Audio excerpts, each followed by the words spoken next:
మీ గ్రామంలో మీకు ఏదన్నా అవసరం అయితే అది మీ అనుమతితోటి మీ ద్వారా మీ చేతలతో వస్తుంది తప్ప మా ద్వారా ఎవడు రాడని చెప్పబోయే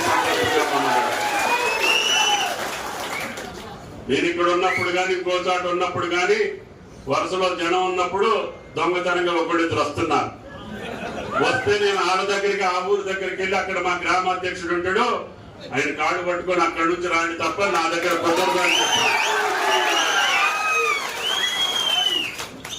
కాబట్టి దయచేసి మీరందరూ కూడా అదే పద్ధతిలో నిజమైనటువంటి ఓటర్ని మనం ప్రజల్ని విభేదించట్లేదు.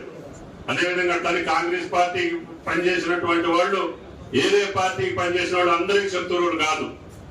ఎవరైతే మిమ్మల్ని రాసి రంపాన పెట్టారో, అధికారం ఉందని మతంతో మన ఇబ్బందులు పెట్టారో ఆడని మట్టికి ఒక చూపు చూడాల్సినటువంటి అవసరం ఉంది.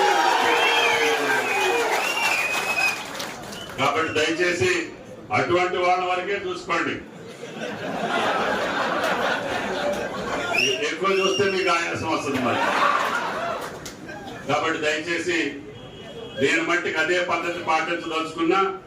కొంతమంది ఎందుకు అంత కఠినంగా ఉంటావు, రేపు ఏం అవసరం వస్తుందో ఏం వస్తుందో అన్నారు.